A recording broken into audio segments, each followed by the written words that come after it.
Hello friend, അപ്പോൾ ഞാൻ ഇന്നൊരു പുതിയൊരു റെസിപ്പി ആയിട്ട് വന്നിരിക്കുന്നത് ഗുലാബ് ജാമാണ് കേട്ടോ. ഒരുപാട് നാളത്തെ ആഗ്രഹമാണ് ഗുലാബ് ജാം ഉണ്ടാക്കുന്നത്. അപ്പോൾ ഇന്നാണ് എല്ലാ സാധനങ്ങളും കയ്യിൽ വന്നത്.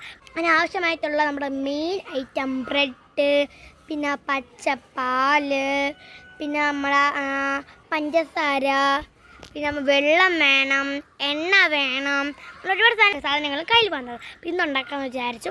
ഇതിന് ഒത്തിരി സാധനങ്ങളൊന്നും വേണ്ട, കുറച്ച് സാധനങ്ങൾ മതി. അതുകൊണ്ട് നല്ല രുചികരമായിട്ട് ഉണ്ടാക്കാൻ പറ്റും. എൻ്റെ ചേച്ചിമാരൊക്കെ മുമ്പേ ഉണ്ടാക്കിയിട്ടുണ്ട്. അപ്പം നമുക്ക് കൂടെ ഒന്ന് ഉണ്ടാക്കാമെന്ന് വിചാരിച്ചു. അത് നിങ്ങളെ കൊണ്ടൊന്ന് കാണിക്കാമെന്ന് വിചാരിച്ചു. അത്രേ ഉള്ളൂ. അപ്പം നമുക്ക് നേരെ വീട്ടിലോട്ട് പോയാലോ? വാ ഫ്രണ്ട്സ്, നമുക്ക് എങ്ങനെ ഗുലാബ് ജാം ഉണ്ടാക്കിയാൽ നോക്കിയാലോ. ആദ്യം തന്നെ ബ്രെഡ് എടുക്കുക. നമ്മളതിൽ കുറച്ചുണ്ടായിരുന്നു, നമ്മൾ കുറച്ച് എടുത്തോളൂ. നമ്മുടെ വീട്ടിൽ എത്ര പേരുണ്ടോ അതിനനുസരിച്ചും ബ്രെഡ് എടുക്കാവുന്നതാണ്. ബ്രെഡ് ആദ്യം തന്നെ നമ്മൾ പാത്രത്തിൽ ഇടുന്നുണ്ട്. അതിന് ശേഷം നമ്മൾ എടുക്കേണ്ടത് പാലാണ്. തിളപ്പിക്കുകയോ അല്ലെങ്കിൽ കാച്ചുകയോ അങ്ങനെ ഒന്നുമേ വേണ്ട. നമ്മൾ അല്ലാത്ത കടയിൽ നിന്ന് വാങ്ങിച്ച പാലാണ് യൂസ് ചെയ്യുന്നത്. അങ്ങനെ ആ പാലെടുത്ത് നമ്മൾ ഈ ബ്രെഡിൻ്റെ മുകളിലോട്ട് അങ്ങ് കുറച്ചധികം ഒഴിച്ച് കൊടുക്കുക. അതെന്താ, ഈ വെള്ളം ആരും ഒഴിച്ചു കൊടുക്കരുത്. ഈ വെള്ളത്തിനും കാട്ടി പാലാണ് നല്ലത്. പാലിൽ നമ്മുടെ ബ്രെഡൊക്കെ നന്നായിട്ട് ഇങ്ങനെ നനഞ്ഞ് നല്ല എല്ലായിടത്തും പിടിച്ച് നല്ല സോഫ്റ്റ് ആയിട്ട് കൊണ്ടുവരണം. അതുകൊണ്ട് നമ്മൾ നല്ല പാൽ ഒഴിച്ച് കൊടുക്കുന്നുണ്ട്. ഈ നല്ല ടേസ്റ്റും വരാനാണ്. നമുക്ക് നല്ല ഇഷ്ടമാണ് ബ്രെഡ്, അതുകൊണ്ടാണ് മുഴുവനായിട്ട് ഇട്ടത്. അതിൻ്റെ 4 ഭാഗം കട്ട് ചെയ്ത് വെള്ളഭാഗം മാത്രമായിട്ട് എടുക്കാം. ഇതേപോലെ അല്ലാതെ ഇടാം കേട്ടോ. അത് നിങ്ങളെ ഇഷ്ടമാണ്. നമ്മളിങ്ങനെ ഇട്ടെന്നേ ഉള്ളൂ. അങ്ങനെ അതൊക്കെ ഇട്ടു പാലൊക്കെ ഒഴിച്ച് നന്നായിട്ട് സോക്ക് ചെയ്യാൻ വെച്ചു. അതിന് ശേഷം നന്നായിട്ട് സോക്ക് ചെയ്ത് കുറച്ച് കഴിഞ്ഞ് നമ്മൾ വന്നിട്ട് നന്നായിട്ട് പൊടിച്ച് നന്നായിട്ട് ഇവിടെ മിക്സ് ചെയ്യണം. എന്നുവെച്ചാൽ ഇങ്ങനെ കട്ടായിട്ട് കിടക്കാൻ പാടില്ല. നന്നായിട്ട് അങ്ങോട്ട് പൊടിക്കണം. നല്ല സോക്കായിട്ട് നന്നായിട്ട് പൊടിഞ്ഞ് വരും. നന്നായിട്ട് ഇങ്ങനെ പൊടിച്ച് നന്നായിട്ട് അങ്ങ് മിക്സ് ചെയ്തെടുക്കണം. അതാണ് ഞാൻ ഇങ്ങനെ ചെയ്തുകൊണ്ടിരിക്കണം. അഥവാ ഞാൻ പറയുമ്പോൾ നിങ്ങൾക്ക് മനസ്സിലാവുന്നില്ലെങ്കിൽ ഈ വീഡിയോ കാണുമ്പോൾ നിങ്ങൾക്ക് എല്ലാവർക്കും മനസ്സിലാവുന്നതാണ്. എല്ലാവരും സൂക്ഷിച്ച് സ്കിപ്പ് അടിക്കാതെ കാണണേ. അങ്ങനെ വേണ്ട, ഞാൻ ചെയ്യുമ്പോൾ പൊടിച്ച് നന്നായിട്ട് കുഴച്ചുകൊണ്ട് ഞാൻ ഇരിക്കുകയാണ്. അഥവാ നിങ്ങളിങ്ങനെ പൊടിക്കുമ്പോൾ പാൽ കുറഞ്ഞു പോകാൻ പറഞ്ഞ് വിഷമിക്കൊന്നും വേണ്ട കേട്ടോ. പൊടിച്ച് നന്നായിട്ട് മിക്സ് ചെയ്തതിന് ശേഷം ലാസ്റ്റ് കൂടെ പാൽ ഒഴിച്ച് മിക്സ് ചെയ്താൽ മതിയാവും. എനിക്കങ്ങനെ വന്നു കേട്ടോ. പിന്നെ ഞാൻ ലാസ്റ്റ് കുറച്ചും കൂടെ പാലൊഴിച്ച് നന്നായിട്ട് ഈ വീഡിയോ കാണുന്ന പോലെ മിക്സ് ചെയ്ത് കൊടുക്കുന്നുണ്ട്.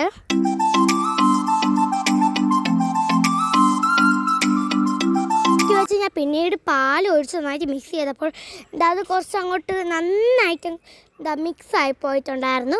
അതുകൊണ്ട് ഞാൻ 2 ബ്രെഡും കൂടി പൊടിച്ച് നന്നായിട്ടൊന്ന് മിക്സ് ചെയ്തപ്പോൾ കറക്റ്റ് പരുവത്തിനായി എടുത്തിട്ടുണ്ട്. ഇതേപോലെ വെള്ളം പോലെ ആരും റൗണ്ട് ഷേപ്പിൽ ഉരുട്ടി വയ്ക്കാൻ പാടില്ല. നമ്മൾ ഈ ചപ്പാത്തിക്ക് മാവ് കുഴക്കില്ലേ, അതിപ്പോൾ നന്നായിട്ട് ക്ലിയറായിട്ട് ആ ഒരു പരുവത്തിലാണ് ഉരുട്ടി വയ്ക്കാൻ വേണ്ടിയിട്ട്. കൂടുതലും റൗണ്ട് ഷേപ്പിൽ തന്നെ നിങ്ങൾ ഉണ്ടാക്കി വയ്ക്കാൻ ശ്രമിക്കുക. ഞാൻ ഉണ്ടാക്കിയപ്പോൾ കുറച്ചൊക്കെ നേരെ റൗണ്ടിൽ വന്നു, കുറച്ചൊക്കെ ഷേപ്പ് ചെറുതായിട്ടൊക്കെ മാറിപ്പോയിട്ടുണ്ട്.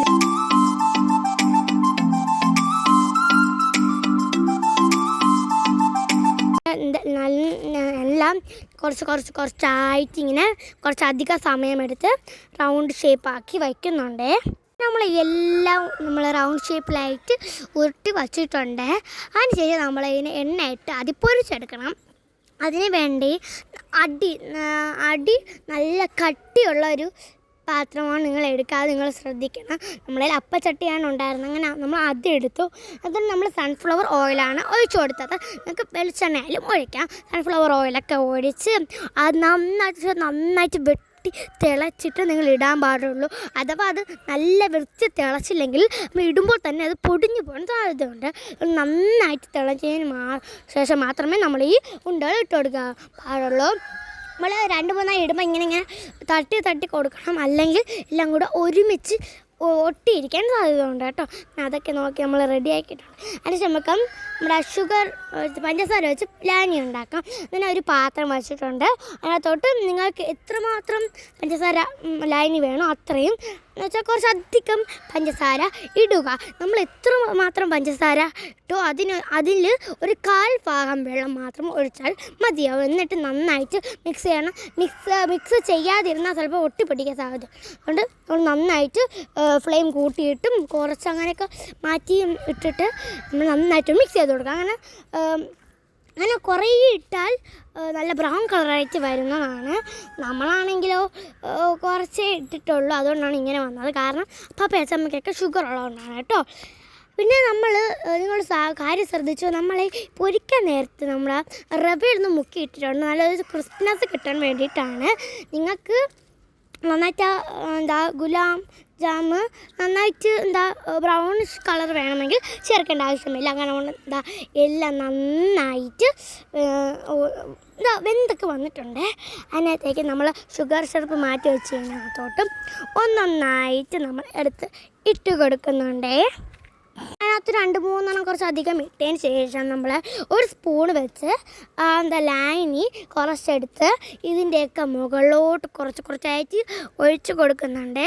അത് എല്ലാത്തിനും നന്നായിട്ട് ഇങ്ങനെ പിടിച്ച് നല്ല രുചിയോടെ ആ സാധനത്തിൻ്റെ അകത്തൊക്കെ ഗുലാബ് ജാമില്ല, അതിൻ്റെ അകത്തൊക്കെ ഷുഗർ സിറപ്പൊക്കെ ഇങ്ങനെ കയറാൻ വേണ്ടിയിട്ടാണ് നമ്മൾ ഇങ്ങനെ ഒഴിച്ചു കൊടുക്കുന്നുണ്ടായിരുന്നു. അതൊക്കെ കഴിഞ്ഞ് ഞാനൊന്ന് കഴിച്ച് നോക്കി.